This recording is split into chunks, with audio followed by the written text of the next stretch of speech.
पंजाब का इतिहास हम पढ़ रहे थे और पंजाब के इतिहास में मैंने आपको बंदा बहादुर से आगे की स्टोरी अभी बताई कि बंदा बहादुर के किस के बाद में कपूर सिंह, जस्सा सिंह आहूवालिया, उसके अलावा मैंने 12 मिसलों के बारे में बात की। अब हम बात करेंगे एक पंजाब के अंदर हुआ रणजीत सिंह। रणजीत सिंह ने किस प्रकार से पंजाब में पहली सत्ता बनाई सिखों की, किस प्रकार से एक व्यवस्थित साम्राज्य की स्थापना की, उसके बारे में। तो महाराजा रणजीत सिंह का इतिहास पढ़ते हैं। ये पहला महाराजा है जिसने महाराजा की उपाधि धारण करी और शासक बना, एक साम्राज्य, व्यवस्थित साम्राज्य बनाया। महाराजा रणजीत सिंह। महाराणा रणजीत सिंह का जो जन्म हुआ था वो हुआ था गुजरावाला में। जन्म गुजरावाला एक जगह है पंजाब के अंदर, वहां पर जन्म हुआ था 1780 में। गुजरावाला, पंजाब। 1780 में महाराणा रणजीत सिंह का जन्म हुआ। महाराणा रणजीत सिंह, जो हमने 12 मिसल पढ़ी थी उसमें एक मिसल पढ़ी थी हमने सुक्कर चकिया।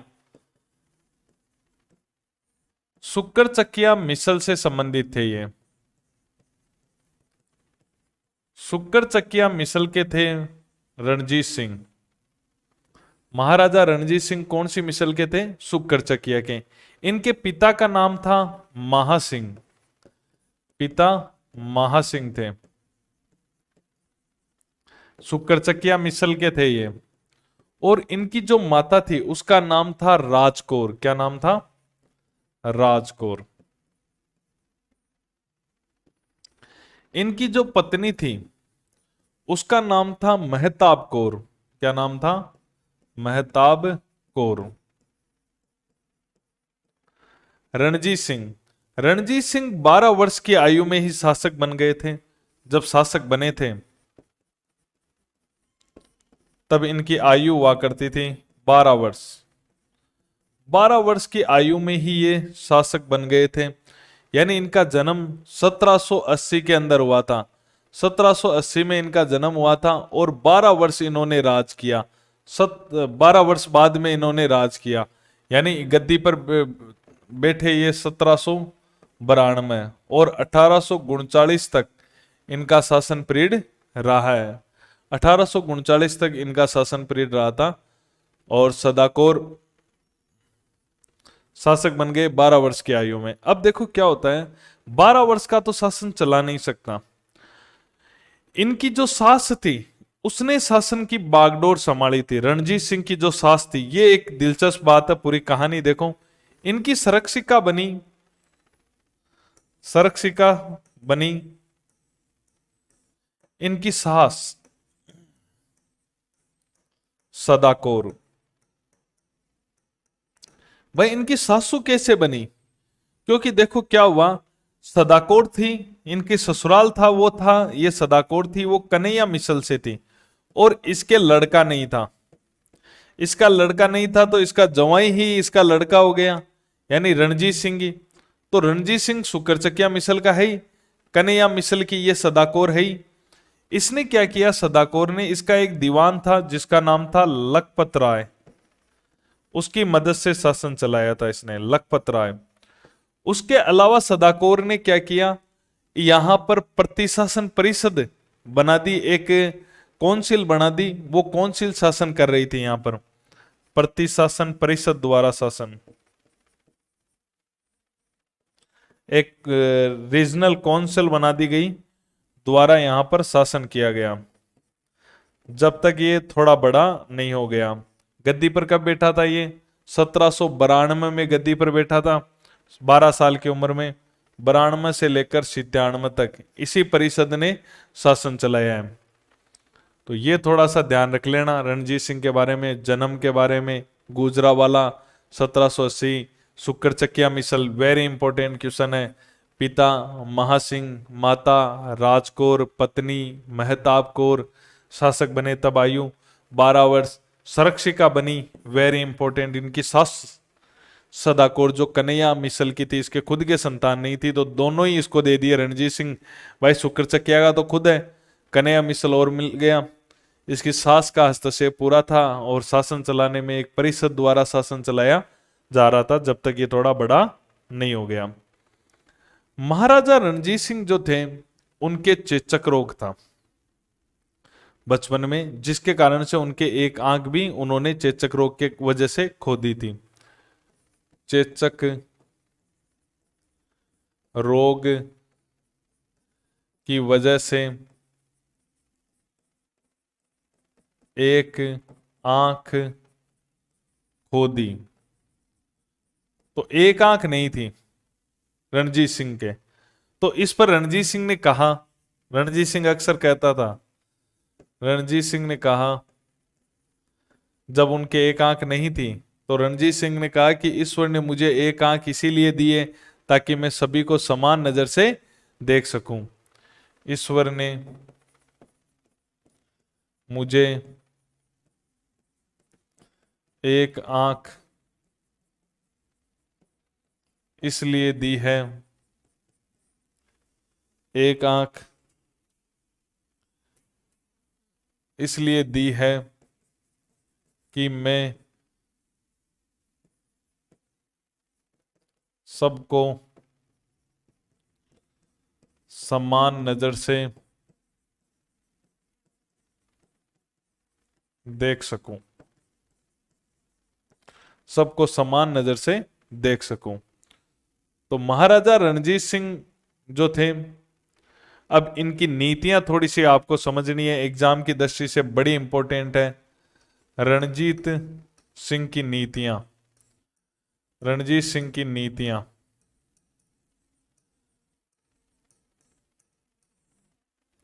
रणजीत सिंह की नीतियां समझनी पड़ेगी क्योंकि एग्जाम में जटिल क्वेश्चन आता है और गाइडों में ढंग से नहीं दे रखा, किसी भी किताब में ढंग से नहीं समझा रखा। तो जैसे मैं बता रहा हूं वैसे ही ध्यान रखना है। रणजीत सिंह के 4 संबंधों के बारे में पढ़ेंगे अपन।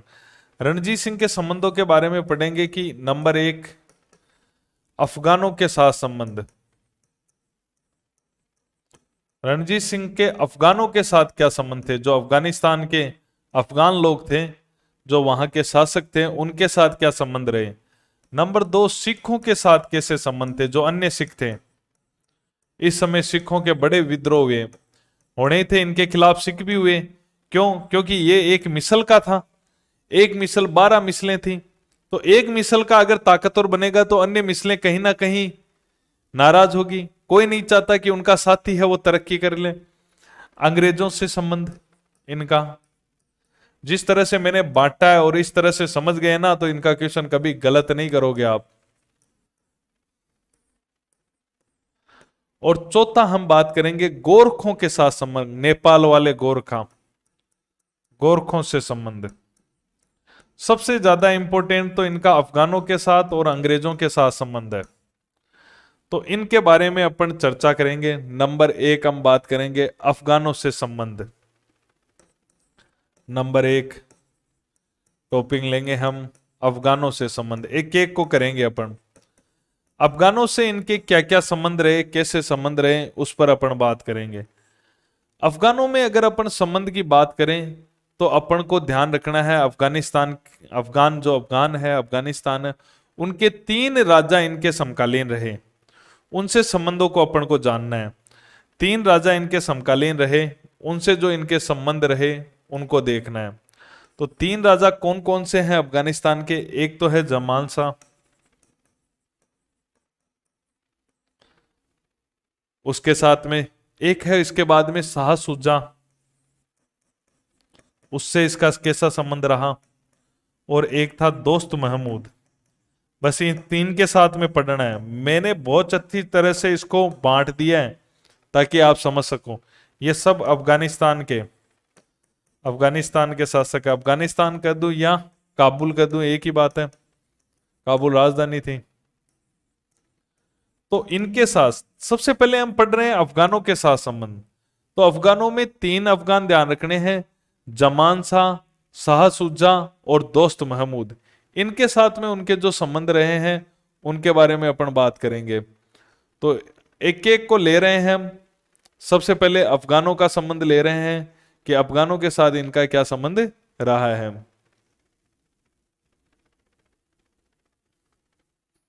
तो सबसे पहले ले लेते हैं अफगान शासक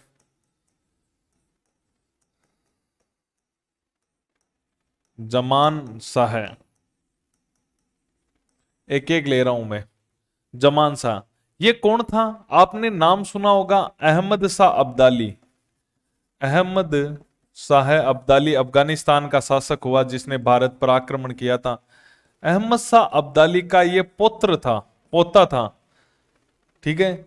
एक बार क्या हुआ था, इसकी तोपें हैं वो चिनाब नदी में गिर गई थी। चिनाब नदी में गिरी। इसकी तोपें चिनाब नदी में गिर गई थी, तो रणजीत सिंह ने वो निकलवा कर इसको वापस दी। जो रणजीत सिंह है ने निकलवा कर दी। रणजीत सिंह ने इसको वापस निकला कर दे दी। ये बड़ा खुश हुआ और इसने रणजीत सिंह को उपाधि दी। रणजीत सिंह को उपाधि दी राजा की। तो इस प्रकार रणजीत सिंह की शुरुआत हुई साम्राज्य की। इसको राजा की उपाधि दी और इसको लाहौर की सूबेदारी भी दे दी। बहुत इंपॉर्टेंट क्वेश्चन। लाहौर की सूबेदारी दी इसको, लाहौर संभालने का अधिकार इसको दे दिया। इतना खुश हुआ जमाल शाह कि इसको लाहौर की सूबेदारी दे दी। रणजीत सिंह बड़ा चालाक था। रणजीत सिंह ने मौका देखा बाद में और लाहौर पर अधिकार कर लिया। तो देखो रणजीत सिंह ने क्या किया? सूबेदार बना बाद में तो, और बाद में लाहौर पर अधिकार कर लिया। रणजीत सिंह ने लाहौर पर अधिकार किया। रणजीत सिंह लाहौर पर अधिकार कर लेता है और उपाधि धारण करता है महाराजा की। अब महाराजा रणजीत सिंह हो गया।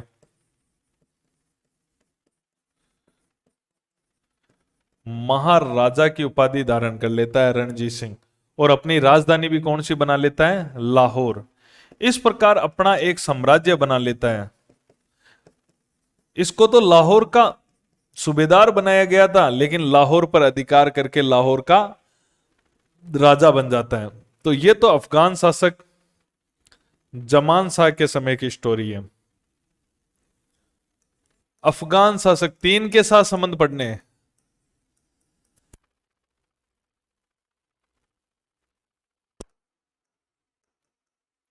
अफगान शासक शाह सुजा।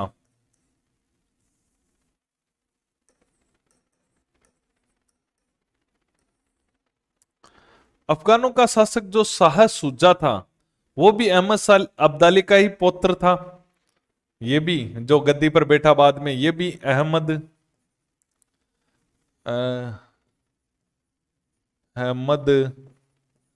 शाह अब्दाली का पौत्र। इससे कैसे संबंध थे रणजीत सिंह के? अफगानिस्तान में विद्रोह हुआ था और इसको शाह सुजा को भागना पड़ा। अफगानिस्तान में विद्रोह। अफगानिस्तान में इसके शाह सुजा के समय विद्रोह हो गया और ये भागा तो ये रणजीत सिंह के पास आया। रणजीत सिंह ने इसकी मदद कर दी और इसको शासक वापस बनवा दिया। एक बार तो रणजीत सिंह ने मदद करके पुनः शासक बनाया। इतना खुश हुआ रणजीत सिंह से ये, इसको जब वापस अफगानिस्तान का शासक बना दिया तो इसने शाह सुजा ने रणजीत सिंह को कोहिनूर का हीरा दिया। कोहिनूर का हीरा दिया। कोहिनूर का हीरा जो भारत से लूट कर ले गया था नादिर शाह, वो कोहिनूर का हीरा वापस भारत आ गया है। शाह सुजा ने रणजीत सिंह को मदद करने के बदले में कोहिनूर का हीरा दे दिया। अब अफगान शासक तीसरा। देखो कितना व्यवस्थित तरीके से मैं आपको मैटर और नोट्स बनवा रहा हूं। अफगानों से संबंध पढ़ रहे हैं।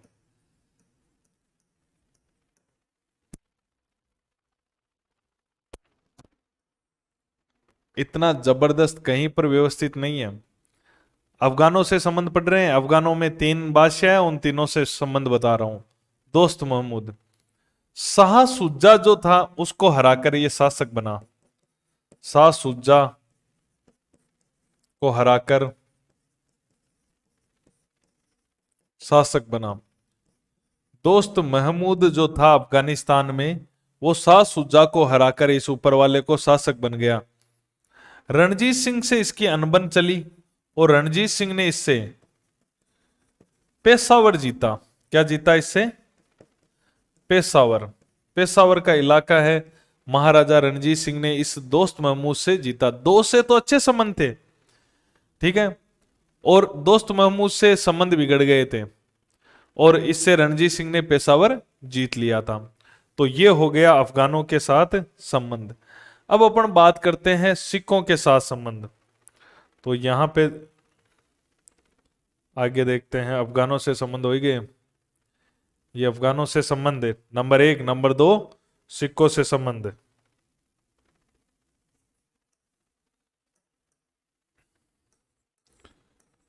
सिखों से संबंध, यहां कोई खास क्वेश्चन तो नहीं बन रहा कोई, फिर भी थोड़ी बहुत कोई गुंजाइश हो तो मैं बता देता हूं। सिखों से संबंध। सिखों से संबंध कैसे थे? इसके खिलाफ बहुत सारे सिख हो गए थे। सिख सरदार बहुत ज्यादा इसके खिलाफ थे। रणजीत सिंह से होना ही था। एक मिसल का था जिसने इतना बड़ा साम्राज्य बना लिया था। तो इसने अपने विद्रोही जो सिख हैं उन सिखों का दमन किया था बसीन के युद्ध में। यह 1800 में हुआ था। एक तरफ है रणजीत सिंह और एक तरफ है विद्रोही सिख। विद्रोही सिख इसके खिलाफ रणजीत सिंह ने किया आक्रमण। युद्ध हुआ बसीन का युद्ध। बसीन का युद्ध हुआ 1800 में। कोई क्वेश्चन बनने के चांसेस कम ही है। और इनका दमन किया, विद्रोही सिखों का दमन कर दिया। एक जो मिसलों में मैंने आपको बताई थी भंगी मिसल, उससे भी रणजीत सिंह की अनबन चल रही थी। रणजीत सिंह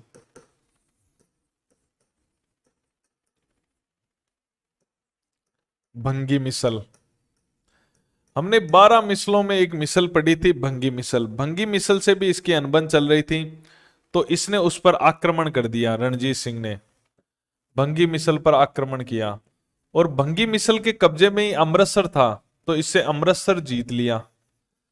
अमृतसर जीता और अपनी धार्मिक राजधानी बनाई। अमृतसर को क्या बना ली? धार्मिक राजधानी। इसकी 2 राजधानी थी, एक तो लाहौर और धार्मिक राजधानी बनाई अमृतसर को।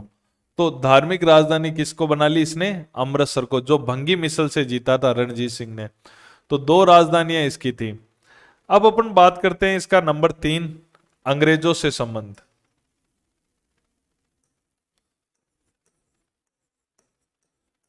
अंग्रेजों से संबंध, यहां से क्वेश्चन आने के चांस सर्वाधिक है। अंग्रेजों से जो संबंध थे वहां इसके क्वेश्चन आने के चांस सबसे ज्यादा है। हुआ क्या है देखो, महाराजा रणजीत सिंह ने इंदौर के होलकर, मराठा होलकर शासक की मदद कर दी, जिसका पीछा कर रहा था लॉर्ड लेक। उस समय क्या हो रहा था कि दक्षिण भारत में मराठाओं और अंग्रेजों के बीच में युद्ध चल रहा था, जिसे द्वितीय आंग्ल मराठा युद्ध कहते हैं। उस समय की कहानी है ये। कहानी क्या है देखो, अंग्रेज और इनके बीच मतभेद कैसे शुरू होते हैं, कैसे इसकी शुरुआत होती है। लॉर्ड लेक, लॉर्ड लेक आता है रणजीत सिंह के पास। भाई क्या लेने आता है रणजीत सिंह के पास? दोनों के बीच में अनबन होती है। अनबन का कारण क्या है? कारण है जसवंत राव होलकर। जसवंत राव होलकर जो कि अमृतसर में शरण ले रखी थी रणजीत सिंह के पास, इसलिए दोनों में अनबन हो रखी थी। लेकिन वापस अब इनमें एक संधि होती है, जिसे इतिहास में कहते हैं लाहौर की संधि।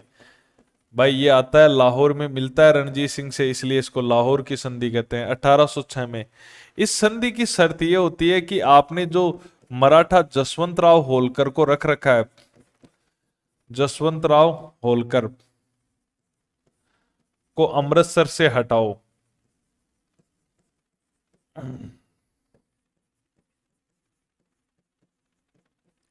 शरण दे रखी है जो अमृतसर में आपने जसवंत राव होलकर को। आपने पढ़ा भी होगा, राजस्थान जीके में भी पढ़ा होगा, कहीं और भी पढ़ा होगा कि ये जसवंत राव होलकर वही है जिसने भरतपुर के किले में भी शरण ली थी। जसवंत राव होलकर ने भरतपुर के किले में भी शरण ली थी। तो यही है वो मराठा, इंदौर का होलकर। जब अंग्रेजों और मराठाओं के बीच युद्ध चल रहे हैं तब की बात है। रणजीत सिंह अंग्रेजों से संधि कर लेता है, जिसे इतिहास में कहते हैं लाहौर की संधि। लाहौर की संधि होती है रणजीत सिंह और लॉर्ड लेक के बीच में। अब देखो, अंग्रेज इससे सहायक संधि करना चाहते हैं रणजीत सिंह से, क्योंकि सहायक संधियों की शुरुआत हो गई थी। लॉर्ड वेलेस्ली ने सहायक संधियों की शुरुआत कर दी थी, लेकिन रणजीत सिंह ने सहायक संधियों से मना कर दिया। यह भारत का पहला शासक है जिसने अंग्रेजों को सहायक संधि के लिए मना किया था। इंपॉर्टेंट बात है, अंग्रेजों को सहायक संधि से मना करने वाला भारत का प्रथम शासक, तो भारत का प्रथम शासक है रणजीत सिंह। रणजीत सिंह ने अंग्रेजों को मना कर दिया था कि मैं आपसे किसी प्रकार की सहायक संधि नहीं करूंगा, संधि कर लो चाहिए। ठीक है, रणजीत सिंह का कद लगातार बढ़ता जा रहा था, रणजीत सिंह अपने क्षेत्रों को लगातार जीत रहा था। इससे अंग्रेज चिंतित हो गए और गवर्नर जनरल जो था अंग्रेजों का, very important question, governor general उस समय था लॉर्ड मिंटो प्रथम। लॉर्ड मिंटो प्रथम ने भेजा मेटकोफ को, मेटकोफ को भेजा, वेरी इंपॉर्टेंट क्वेश्चन, मेटकोफ को भेजा कि तू पंजाब जा और रणजीत सिंह से बात कर। रणजीत सिंह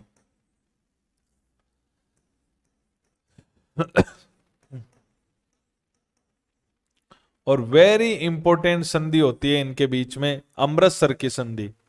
कौन सी संधि होती है? अमृतसर की संधि।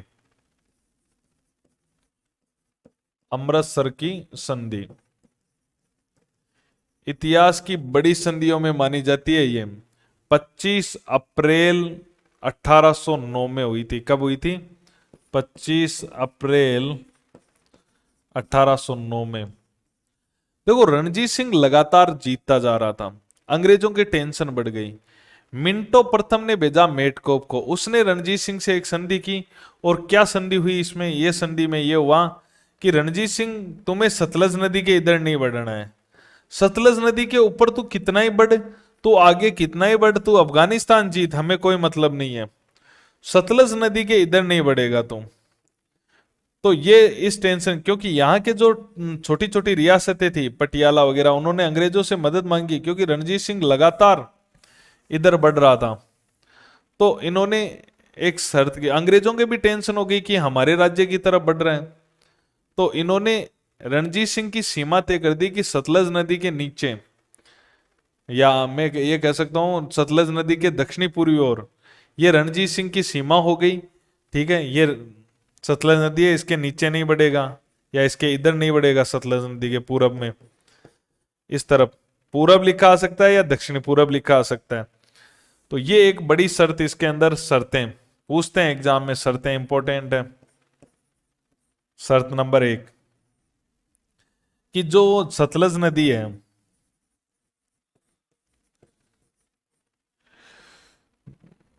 रणजीत सिंह की दक्षिण सतलज नदी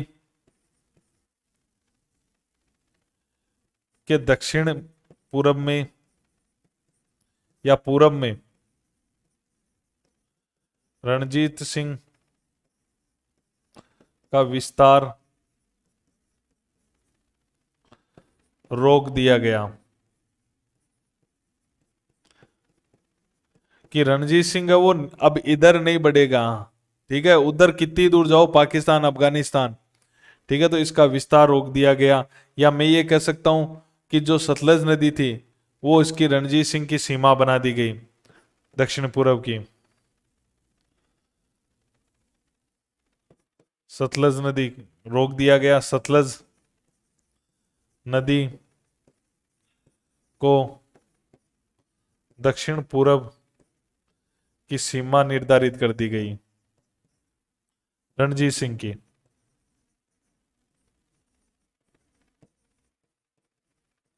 तो इस प्रकार से रणजीत सिंह ने भी मान ली, क्योंकि वो अंग्रेजों से लड़ना नहीं चाहता था, और इस बात को मान लिया गया।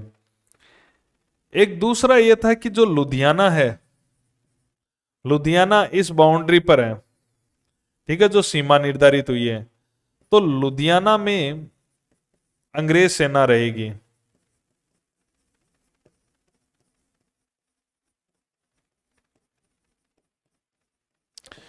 इस बात को भी ये मान जाता है। तीसरी ये कहा कि तू आगे उत्तर में कितना ही बढ़, हमें कोई टेंशन नहीं है, उत्तर में तो आगे कितना ही बढ़, हमें कोई दिक्कत नहीं है। रणजीत सिंह को साम्राज्य विस्तार की छूट दी। उत्तर में तो कितना ही बढ़, लेकिन इधर नहीं बढ़ेगा। तो रणजीत सिंह ने इसका फायदा उठाया और इधर अपना विस्तार बढ़ाया, और रणजीत सिंह ने कई क्षेत्र जीते, जिसमें उसने मुल्तान जीता, कश्मीर जीता, पेशावर जीता। तो नोट, रणजीत सिंह ने जीता। अब रणजीत सिंह को पता चल गया कि भाई मुझे इधर तो बढ़ना ही है, इधर से ठीक है बाउंड्री बन गई सल्तनत, इधर मुझे नीचे जाना नहीं है। ठीक है, तो इसने जीत लिया मुल्तान को। मुल्तान इसने 1818 के अंदर जीता था, और कश्मीर इसने 1819 में जीता था। तो मुल्तान जीत लिया, डेटें कोई मायने नहीं रखती है। कश्मीर जीत लिया, ऊपर तो बढ़ ही सकता था ना, ऊपर का तो कोई रोग ही नहीं था। ठीक है, उसके अलावा पेशावर जीता ही था, मैंने बताया आपको, तो वो भी जीत लिया इसने पेशावर। वो ये सब बाद में ही जीते गए हैं वैसे। पेशावर 1823 में के आसपास जीता था इसने। तो इस प्रकार से इसने ये क्षेत्र जीत लिए थे, अंग्रेजों की संधियों के बाद ही जीते गए, क्योंकि उधर तो बढ़ ही सकता था वो। और कुछ घटनाएं हैं जो आपको याद रखनी है, वेरी इंपॉर्टेंट है। 1831 की बात है, अंग्रेजों के इसके साथ संबंध देख रहे हैं। कच्छ का पॉलिटिकल एजेंट था, पीए मतलब पॉलिटिकल एजेंट, रेजिडेंट कह दो, पॉलिटिकल एजेंट कह दो, अलेक्जेंडर बंस। अलेक्जेंडर बंस हुआ क्या था, ये आया पंजाब, कच्छ वाला पंजाब आया रणजीत सिंह के यहां दरबार में। रणजीत सिंह, रणजीत सिंह के दरबार में लाहौर के अंदर आता है, रणजीत सिंह के पास लाहौर दरबार में आया। ये लाहौर दरबार में क्या लेने के लिए आया था कच्छ वाला? यह सिंध के लिए एक आक्रमण करने के मार्ग का सर्वेक्षण करने के लिए आया था, कि अगर अंग्रेज सिंध पर आक्रमण करें तो वो रास्ता कौन सा सही रह सकता है। तो सिंध पर आक्रमण हेतु मार्ग सर्वेक्षण के लिए आया था, रास्ता देखने आया था, क्योंकि सिंध पे आक्रमण करना है तो पंजाब से कौन सा रास्ता सही रहेगा। इसलिए कच्छ का पॉलिटिकल एजेंट अलेक्जेंडर बंस रणजीत सिंह के लाहौर दरबार के अंदर आया था। 1831 के अंदर गवर्नर जनरल थे लॉर्ड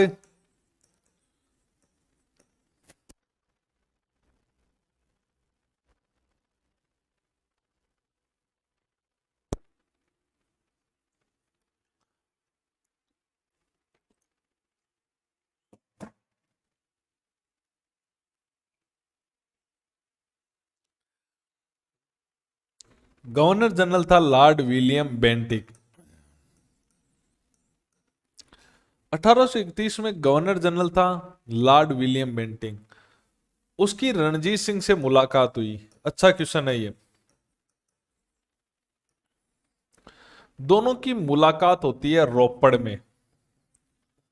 रोपड़ एक सभ्यता भी है, आपको पता होगा, पंजाब में, वही रोपड़।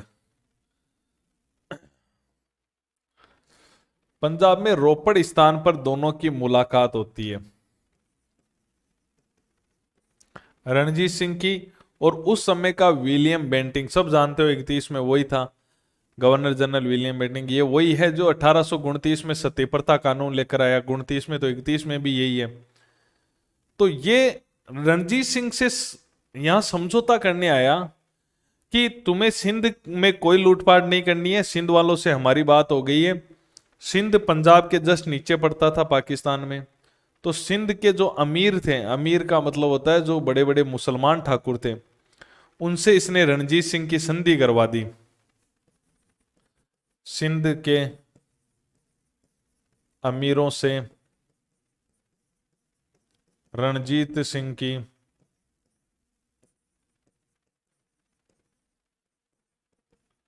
संधि करवाई। तो ये चीज है, ठीक है। उसके अलावा 1838 के अंदर एक अंग्रेज और साथ में शाह सुजा, इस चीज को समझना, अंग्रेज और साथ में था शाह सुजा। याद आ गया? शाह सुजा जो अफगानिस्तान वाला है, शाह सुजा और रणजीत सिंह,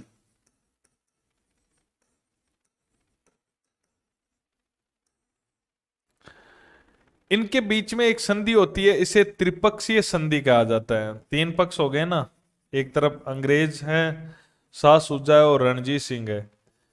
त्रिपक्षीय संधि होती है 1838 में। यह संधि क्या होती है कि इस संधि की शर्तें हैं कि भाई ये दोनों आक्रमण करेंगे अफगानिस्तान पर, क्योंकि शाह सुजा को वापस गद्दी दिलाएंगे अंग्रेज। अब तो शाह सुजा को गद्दी दिलाएंगे तो रणजीत सिंह को चुपचाप रहना है बस, और कुछ नहीं करना है। यही शर्तें थी इसकी। शर्तें शर्तें नंबर 1 थी कि हम सिंध की ओर से अफगानिस्तान पर आक्रमण करेंगे, तो रास्ता दे देना भाई। तो ठीक है, सिंध की ओर से अफगानिस्तान पर आक्रमण करेंगे, इसकी ये बात हुई, ठीक है कर लेना। रणजीत सिंह ने कहा कर लेना भाई। और शाह सुजा जो है, शाह सुजा को अफगानिस्तान का क्या बनाएंगे? शासक बनाएंगे। इसने कहा बना लेना, और कहा कि तू निष्पक्ष रहना, ठीक है, तू उनकी तरफ मत जाना, हम कर लेंगे जो करना है। रणजीत सिंह निष्पक्ष रहेगा। इस प्रकार से ये अंग्रेजों के साथ में जो संबंध है वो भी मैंने आपको बता दिए हैं। बहुत अच्छे अच्छे क्वेश्चन आ सकते हैं इसके। तो अंग्रेजों से संबंध में देखें तो एक तो जसवंत राव होलकर को इसने अमृतसर में शरण दी थी, लॉर्ड लेक आ गया और कहा हटाओ लाहौर की संधि से। एक अमृतसर की संधि करके रणजीत सिंह की सीमा अंग्रेजों ने निर्धारित कर दी थी। एक कच्छ का अलेक्जेंडर बन रास्ता देखने आया था। विलियम बेंटिक रोपड़ में मिलकर सिंध के अमीरों से संधि करवाता है, और शाह सुजा और अंग्रेज मिलकर इसे त्रिपक्षीय संधि करते हैं। तो इस प्रकार से ये चीजें होती है। अभी अपन और पढ़ेंगे इसको जब रिवीजन करेंगे तब। अब देखो नंबर 4, गोरखाओं से संबंध। 4 संबंध पढ़े थे अपन ने। गोरखों से संबंध जो नेपाल में, ज्यादा क्वेश्चन यहां से कोई इंपॉर्टेंट तो है नहीं। गोरखों से इसका क्या संबंध था? गोरखे मतलब नेपाल के अंदर। नेपाल के अंदर क्या हुआ था? जो गोरखे हैं नेपाल, गोरखा सेना, गोरखा सेना आती है नेपाल से अमर सिंह थापा के नेतृत्व में। किसके नेतृत्व में आती है? अमर सिंह थापा।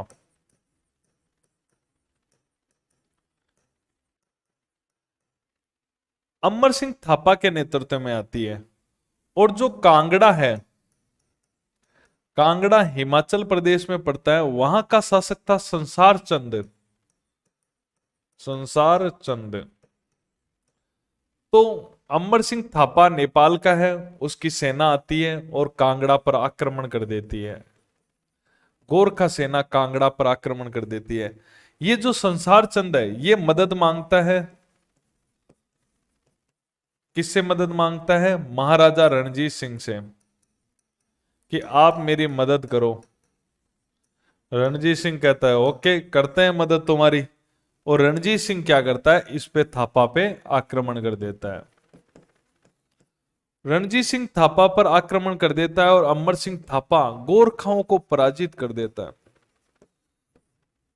महाराजा रणजीत सिंह। तो संसार चंद बड़ा खुश हुआ और महाराजा रणजीत सिंह को कांगड़ा दुर्ग दिया। कांगड़ा का किला किसको दे दिया? महाराजा रणजीत सिंह को। तो यह था गोरखाओं से संबंध। गोरखाओं को हरा दिया महाराजा रणजीत सिंह ने, कांगड़ा के संसार चंद की मदद की थी। तो इस प्रकार से ये महाराजा रणजीत सिंह के संबंध है। अब आपको देखना है महाराजा रणजीत सिंह का प्रशासन। एग्जाम में बड़ा और बढ़िया शानदार क्वेश्चन आते हैं। महाराजा रणजीत सिंह का प्रशासन।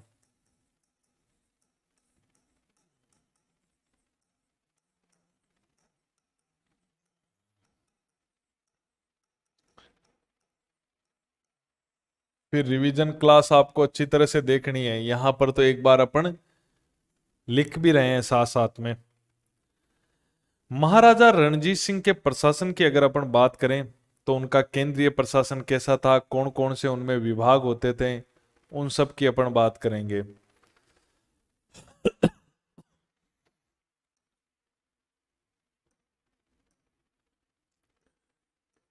केंद्रीय प्रशासन। महाराजा रणजीत सिंह का जो केंद्रीय प्रशासन था वो कैसा था? केंद्र में जो सत्ता चलाई जाती थी उसमें 12 विभाग होते थे, जिसमें से 4 बड़े महत्वपूर्ण हुआ करते थे। केंद्रीय प्रशासन में 12 विभाग थे, जिसमें 4 महत्वपूर्ण थे। ये चारों विभाग तो आपको पता ही होने चाहिए। वैसे मुगल प्रशासन से प्रभावित था, तो नाम है वो फारसी नाम देखने को मिलते हैं इनके विभागों के। तो 4 जो विभाग थे, नंबर 1 है दफ्तर ए, यानी कि इनके जो विभाग है उनमें नाम कहां से सब शुरू होता है? दफ्तर। दफ्तर मतलब विभाग ही हो गया। दफ्तर। दफ्तर ए, दफ्तर ए। 4 विभाग ध्यान रख लेना, दफ्तर ए।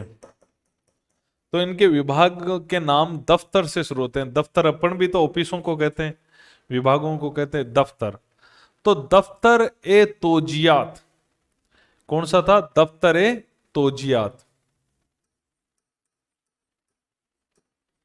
ये दफ्तर ए तोजियात क्या था?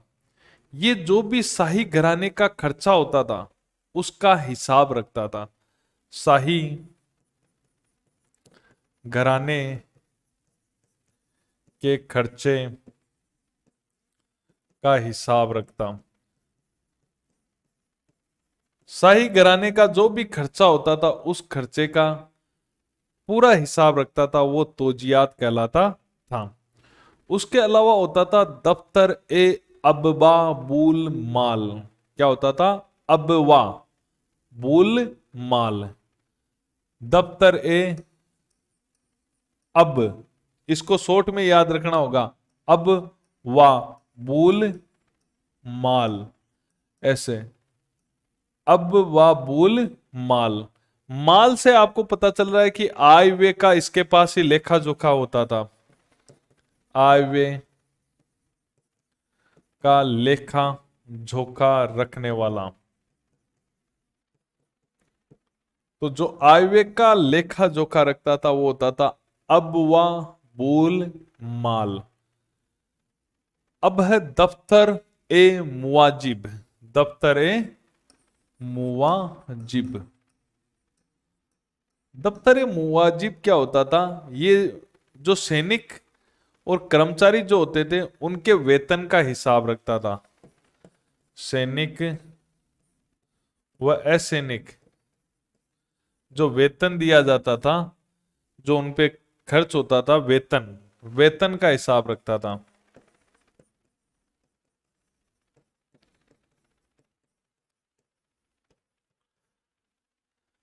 तो दफ्तर ए मुवाजिब। एक था दफ्तर ए रोजना मचा। दफ्तर ए रोजना, रोजना मचा। रोजना मचा का मतलब है कि जो रोज जो तैयार होता है, रोजाना, रोजना मचा, ठीक है, रोज तो तैयार होता है उसे। इसका पूरा नाम था रोजना इखरा जात। ये क्या था, प्रतिदिन जो खर्चा होता था, खर्चे का हिसाब। ये इसके 4 महत्वपूर्ण पद थे महाराजा रणजीत सिंह के। उसके अलावा देखो कुछ महत्वपूर्ण पदों पर कौन कौन थे, ये बड़ा इंपॉर्टेंट है इसके समय, वो भी आपको थोड़ा सा ध्यान रखना है। जैसे वजीर का पद इसका एक महत्वपूर्ण पद होता था, वजीर का, वजीर होता था। और एक होता था, जैसे वजीर तो कहलाता था प्रधानमंत्री। सेनापति का काम कौन करता था, वित्त मंत्री। वित्त मंत्री का काम कौन करता था, विदेश मंत्री का काम कौन करता था इसके। तो कुछ से के क्वेश्चन बन जाते हैं तो वो थोड़े से ध्यान होने चाहिए। इसके समय एक दीवान हुआ करता था, दीवान कौन था। और इस शाही जो परिवार है उसका एक अलग से विभाग होता था शाही परिवार की सेवा के लिए, उसका प्रमुख कौन होता था, ठीक है।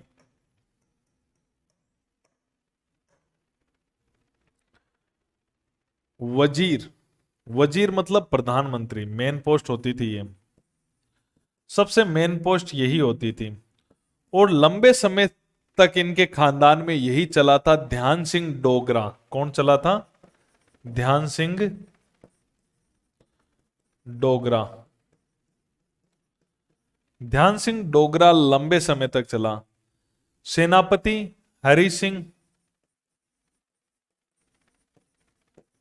नलवा, हरि सिंह नलवा। और वित्त मंत्री थे, ये बड़े इंपॉर्टेंट है, ये 3 ही याद कर लेना चाहिए तुम, बाकी मत करना। वित्त मंत्री था दीनानाथ व भवानी दास। दीनानाथ व भवानी दास, ये वित्त मंत्री के काम करते थे। और जो विदेश मंत्री था वो एक मुसलमान था, फकीर अजीजुद्दीन। फकीर अजीजुद्दीन। फकीर अजीजुद्दीन क्या हुआ करता था, इसका विदेश मंत्री था। दीवान था इसका मोहक्कम चंद। मोहक्कम चंद इसका क्या था, दीवान था मोहक्कम चंद। और शाही परिवार का जो विभाग था उसको देखता था नूरुद्दीन, ये भी एक मुस्लिम था। तो ये व्यवस्था थी। दफ्तर ए तोजियात, जो शाही घराने का खर्च होता था उसको देखता था। तोजियात, जो शाही घराने का खर्चा था, यानी कि इसको कैसे याद करोगे, तोज से ताज शब्द नहीं दिख रहा, ताज वाले परिवार का, ताज वाले परिवार का खर्चा ये देखता था। दफ्तर ए अबलाबुल माल, माल, अबलाबुल माल, जो आय व्यय, संपूर्ण आय व्यय है करों वाला, पूरा माल का यही देखता था, माल, ठीक है। मुआजिब, मुआजिब था ये सैनिक और असैनिक जो वेतन था उसका हिसाब। और रोजना मच्चा, रोजना मच्चा का मतलब है कि जो रोज खर्च होता था उसका हिसाब देखने वाला। वजीर ध्यान सिंह डोगरा है, सेनापति हरि सिंह नलवा था, वित्त मंत्री दीनानाथ। ये 3 ही याद कर लेना तुम तो, ठीक है। ये बहुत पूछे जाएंगे मेरिट बनाने वाले में, बहुत गहराई से। और वही बात जो एग्जाम, फालतू बातें तो फिर बहुत है, फिर तो पढ़ते रहो, इतना सारा मैटर है कि खत्म ही नहीं होगा, इतना ज्यादा मैटर है। तो जैसे बता रहा हूं बस उसको याद करना है आपको। अब देखो अपन बात करें तो रियासत, राज्य को रियासत कहा जाता था, राज्य या रियासत, रियासत कह दो या राज्य कह दो, राज्य को ये रियासत कहते थे। फिर जैसे प्रांत है, चलो उससे छोटी इकाई कौन सी हो गई, प्रांत। प्रांत से छोटी इकाई हो गई जिला। आज ऐसा ही तो होता है ना, राज्य किसमें बटा होता है, जिला में बटा होता है। तो इसकी जो रियासत थी, इसने अपनी रियासत प्रांत, प्रांत से जिला होता है, जिले से छोटा क्या होता है, तहसील, और तहसील से छोटा क्या होता है, गांव। तो इसने क्या कर रखा था, ऐसे ही बांट रखा था। जैसे आज हमारा देश बटा हुआ है, ये हमारा देश हो गया, ये देश के राज्य हो गए, राज्य जिलों में, जिले तहसीलों में, और तहसील गांवों में। तो इस व्यवस्था, ऐसी सेम व्यवस्था इसके पास थी। ये इसका देश था, रियासत थी। तो इस रियासत को कहता था ये, रियासत के लिए नाम है, बहुत इंपॉर्टेंट बात है। रियासत के लिए जो नाम यूज लिया गया वो है सरकार खालसा। सरकार खालसा, यानी इनका राज्य, इनका देश का क्या नाम था, सरकार खालसा। प्रांतों को ये कहते थे सूबा, प्रांतों को क्या कहते थे, सूबा। ये मुगलों की शब्दावली है। प्रांतों को सूबा कहते थे। जिले को परगना, जिले लेवल की इकाई होती थी, सूबा परगनाओं में बटे हुए थे। और जो तहसील लेवल इनसे छोटे थे उनको तालुका कहते थे। तहसीलों को क्या कहते थे, तालुका कहा जाता था। और गांव को क्या कहा जाता था, मौजा। तो कुछ मुगलों से मिलता जुलता इनका प्रशासन था। गांवों को मौजा कहा जाता था, मौजा, ठीक है। तो इस प्रकार का था। अब इनके हेड की बात करें तो सरकार खालसा का जो हेड होता था, वो हेड होता था महाराजा, यानी खुद रणजीत सिंह।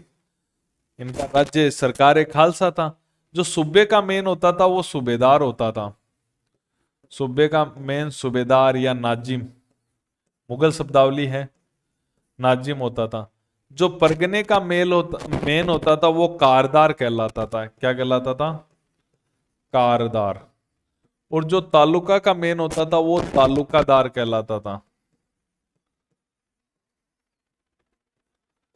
इस प्रकार की व्यवस्था थी उनकी, जो इन्होंने कर रखी थी। अब बात करते हैं इनका सैन्य प्रशासन कैसा था। इन्होंने सैन्य प्रशासन कैसा बना रखा था, सैनिक सिस्टम क्या था। ये तो इनका राज्य हो गया, राज्य में कर्मचारी देख लिए अपन ने, केंद्र में मंत्री वगैरह देख लिए, 12 विभाग थे, 4 मेन नाम भी देख लिए। सैन्य प्रशासन, इसने क्या किया, ब्रिटिश और फ्रांसीसी दोनों का मिश्रण अपनी सेना में लागू किया। ये पुरानी पद्धति नहीं चलाई इसने सेना में। ब्रिटिश, अंग्रेजी और फ्रांसीसी सेना दोनों को देखा था इसने। तो इसकी व्यवस्था कहलाती है ब्रिटिश फ्रांसीसी व्यवस्था। आधुनिक तरीके से अपनी सेना को इसने तैयार किया था। ये अपनी सेना को ज्यादातर फ्रांसीसी लोगों से तैयार कराता था, क्योंकि अंग्रेजों को ये ज्यादा पसंद नहीं करता था, मजबूरियां थी संबंध बनाने की। इसने क्या किया, अपने सैनिकों को फ्रांसीसियों से ट्रेंड करवाया, और इसके जो आदेश आते थे वो फ्रांसीसी भाषा में ही आते थे। सैनिकों को फ्रांसीसी भाषा में आदेश देता। तो फ्रांसीसी भाषा में ही सेना को आदेश देता था ये।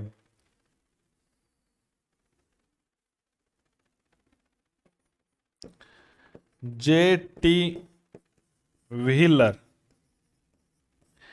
J.T. व्हीलर ने कहा है कि अगर वह एक पीढ़ी पुराना होता, रणजीत सिंह के बारे में लिखा है कि अगर वो इस समय जन्म नहीं लेता और एक पीढ़ी पहले जन्म ले लेता तो पूरे हिंदुस्तान में उसकी फतेह होती, पूरे हिंदुस्तान को वो जीत लेता।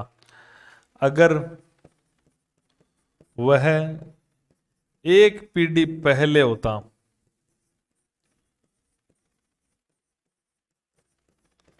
तो पूरे हिंदुस्तान को फतह कर लेता।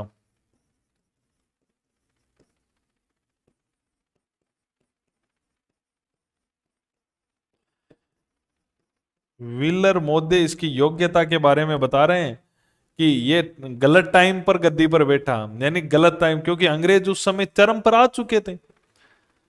तब भी इसने कितनी महान बड़ी सत्ता बना ली, पूरा पाकिस्तान इसके कब्जे में था, कश्मीर, ये पंजाब, कितना बड़ा साम्राज्य इसने बना लिया था। तो अगर वह एक पीढ़ी पहले होता, पुराना होता, तो पूरे हिंदुस्तान को फतह कर लेता। इसकी सेना में दो भाग हुआ करते थे, सैन्य प्रशासन में।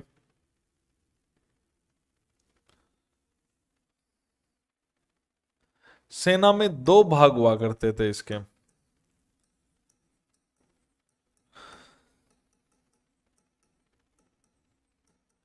रणजीत सिंह की जो सेना थी उसके दो पार्ट थे, रणजीत सिंह की सेना के। एक थी फौज ए खालसा, फौज ए खालसा। रणजीत सिंह की सेना का नाम था फौज ए खालसा। फौज ए आइन भी कहा गया है इसको, फौज ए आइन, फौज ए आइन भी कहा गया है। यह जो था ये स्थायी सेना थी, परमानेंट थी ये फौज ए खालसा जो थी, ठीक है, ये एक स्थायी सेना हुआ करती थी, परमानेंट सेना हुआ करती थी। फौज ए खालसा, फौज ए खालसा, फौज ए खालसा नहीं, फौज ए सरकार ए खालसा, फौज ए खास, फौज ए खास, क्योंकि ये फौज ए खास थी, क्यों, दूसरी वाली का नाम था फौज ए आम, फौज ए आम, फौज ए खास, फौज ए आम, ये इसकी स्थायी सेना थी, परमानेंट सेना थी ये। तो ये अनियमित थी, ये परमानेंट नहीं थी। आम सेना जो थी अनियमित सेना थी ये, और ये इसकी परमानेंट सेना हुआ करती थी। इस सेना के इसने कई भाग कर रखे थे परमानेंट सेना के। एक तो थी जो घुड़सवार, घुड़सवार वाली सेना होती है, सब जगह ही होती है। एक थी पैदल सेना, पैदल सेना होती है। एक था तोपखाना, इसका तोपखाना इसका बहुत जबरदस्त हुआ करता था। इसका जो घुड़सवार था, घुड़सवारों का जो ट्रेनर हुआ करता था उसका नाम था अलार्ड। घुड़सवार सेना को जो प्रशिक्षण देता था उसका नाम था प्रशिक्षक का अलार्ड। पैदल सेना को जो प्रशिक्षण देता था, ट्रेनिंग, इसने बाहरी लोगों से ट्रेनिंग करवाई है अपनी सेना की, इसको वेंटूर। पैदल सेना का जो प्रशिक्षक था वो वेंटूर था।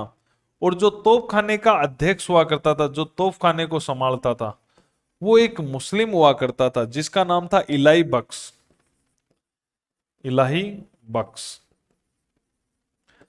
तो ये इसका सैन्य प्रशासन था।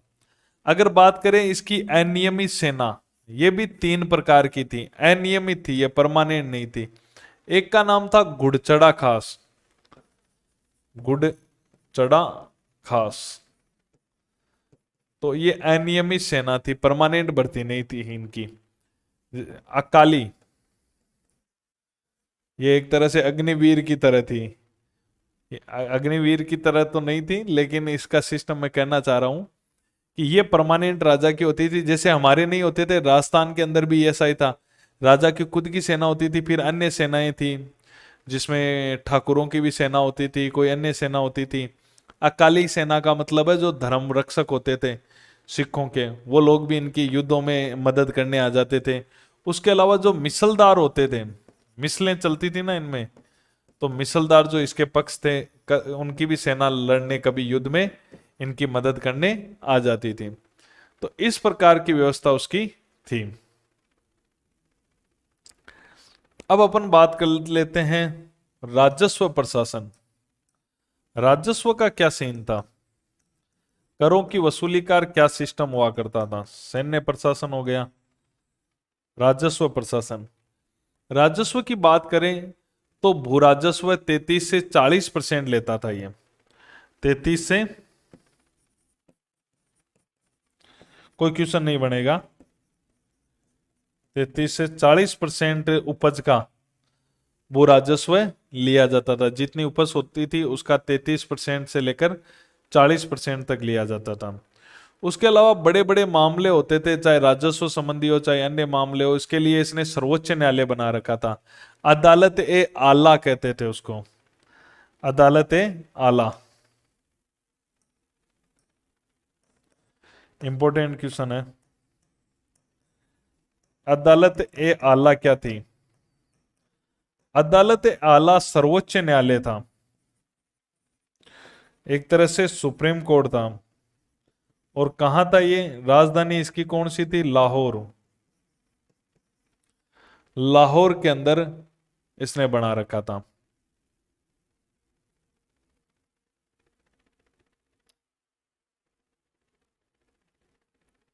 केंद्रीय प्रशासन।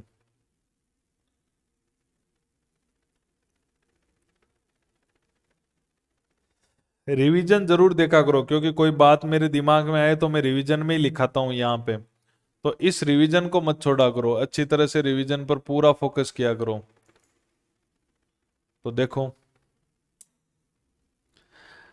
पंजाब में हमने थोड़ी बातें तो पहले कर ही ली थी, अब है कुछ महत्वपूर्ण बातें। पहले मैंने आपको बंदा बहादुर बता दिया, कपूर सिंह, जस्सा सिंह आहूवालिया, 12 मिसलें बन गई, लेकिन सत्ता नहीं बनी। सत्ता बनाने वाला पहला है रणजीत सिंह, पंजाब का राजा, पहला राजा। देखो, महाराजा रणजीत सिंह 1792 से लेकर 1839 तक शासक रहे। जन्म हुआ है 1780 में, गुजरावाला स्थान है पंजाब में, वहां पर। अच्छा क्वेश्चन है कि इनका जो मिसल थी वो कौन सी मिसल के थे ये? तो ये शुक्रचकिया मिसल के थे। कौन सी मिसल के थे? शुक्रचकिया मिसल के थे ये। पिता महासिंह, माता राजकौर, पत्नी मेहताब कौर। शासक बने 12 वर्ष की आयु में। इनकी संरक्षिका बनी इनकी सास सदाकौर। सास से ही मेन, क्योंकि सास अपना भी तो राज्य दे रही है, कन्हैया मिसल की सास थी। यानी इनकी पत्नी पूछ ले कौन से मिसल की थी? जो मेहताब कौर है, कन्हैया मिसल की थी। दीवान लखपत राय और प्रतिशासन परिषद के द्वारा शासन चलाया जा रहा था 92 से लेकर 97 तक। चेचक रोग की वजह से इन्होंने अपनी एक आंख खो दी थी।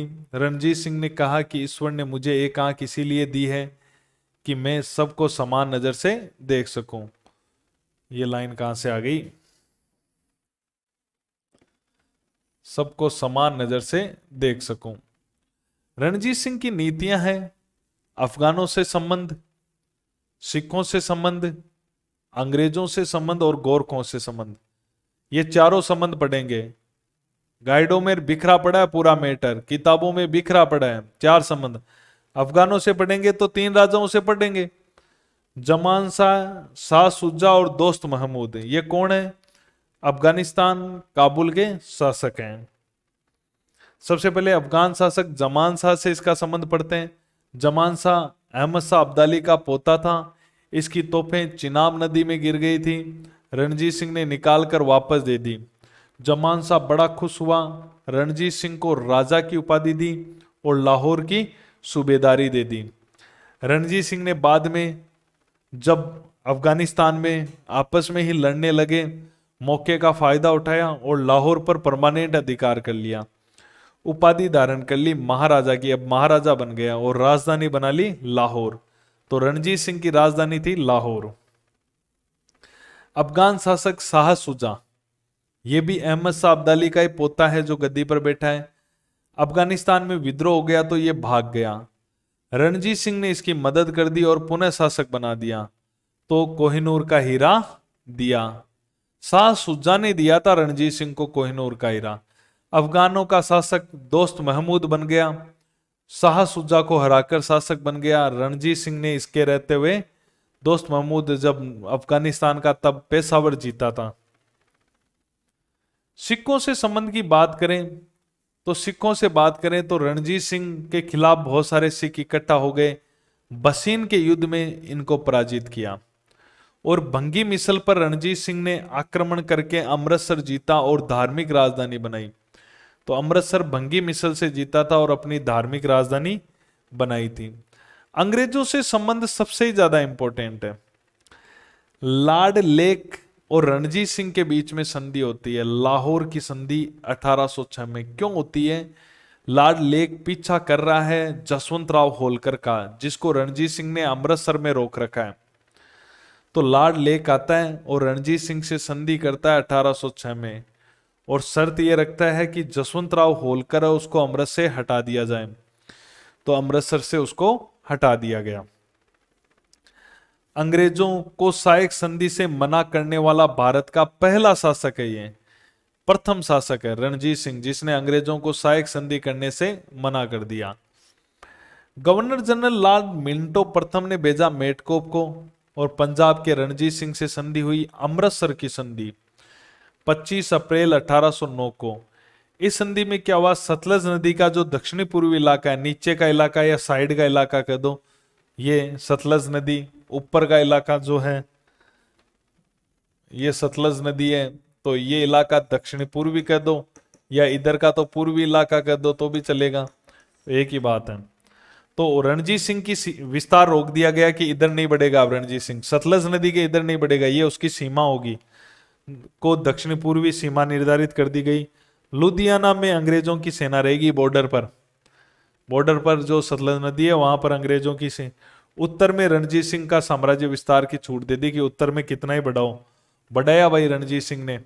रणजीत सिंह ने मुल्तान जीता, कश्मीर जीता, पेशावर जीता, इनको अपने राज्य बनाए। 1831 में कच्छ का पॉलिटिकल एजेंट था अलेक्जेंडर बंस, वो रणजीत सिंह के पास आया। क्यों आया? लाहौर दरबार में आया। कारण था वो सिंध पर आक्रमण हेतु यहां मार्ग का सर्वेक्षण करने आया था, कच्छ का पॉलिटिकल एजेंट।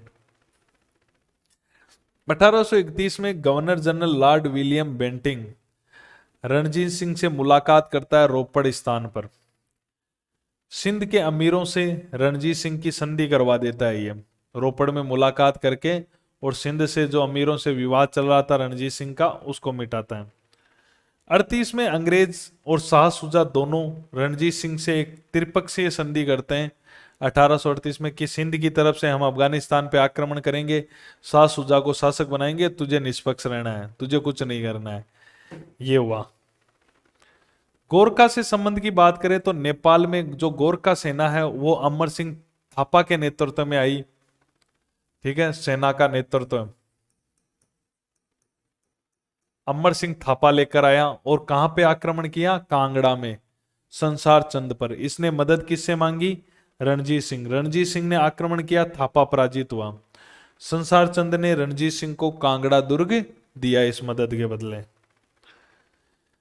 प्रशासन की बात करें तो केंद्रीय प्रशासन में 12 विभाग थे, जिनमें 4 मेन है। दफ्तर तोजियात जो शाही घराने का हिसाब रखती थी, दफ्तर ए अबवाबुल माल ये आय व्यय का लेखा जोखा, जो संपूर्ण आय व्यय संपूर्ण उसका, और दफ्तर ए मुआजिब ये सैनिक और असैनिक वेतन जो दिया जाता था वो खर्चा, और दफ्तर ए रोजनामचा यानी रोज जो खर्चा होता था उसका हिसाब लिखना। वजीर था ध्यान सिंह डोगरा, सेनापति हैरी सिंह नलवा, वित्त मंत्री दीनानाथ व भवानी दास, ये तीनों याद रखने।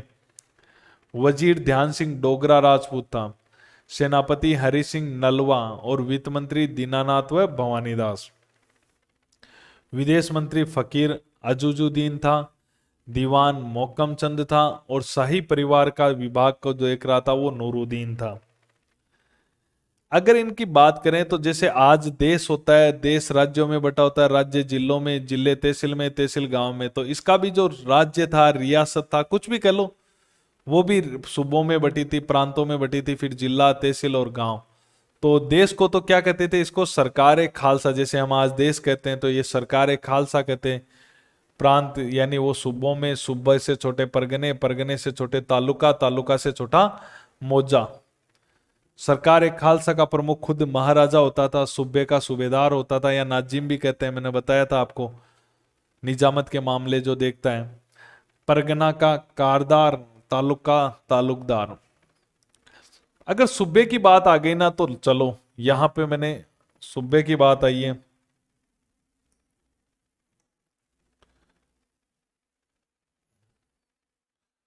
तो सूबे देखो इसके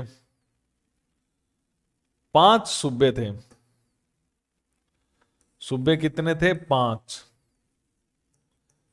सॉरी 4, 4 सूबे थे। एक तो हो गया लाहौर, खुद की राजधानी, फिर इसने एक मुल्तान जीता था, मुल्तान जीता था, फिर इसने कश्मीर जीता था, और फिर इसने कश्मीर हो गया, मुल्तान हो गया, लाहौर हो गया, इसके 4 सूबे थे, और पेशावर। ये 4 सूबे हुआ करते थे इसके, लाहौर, मुल्तान, कश्मीर और पेशावर, ये इसके सूबे थे। 4 राज्य थे। सैन्य प्रशासन की बात करें तो अंग्रेजों का और फ्रांसीसियों का मिश्रण था, वही व्यवस्था यूरोपियन व्यवस्थाएं लागू कर रखी थी। सैनिकों को ये फ्रांसीसी भाषा में ही उपदेश देता था। जेटी विलर ने कहा अगर ये एक पीढ़ी पहले होता तो पूरे हिंदुस्तान पर इसकी फतह होती।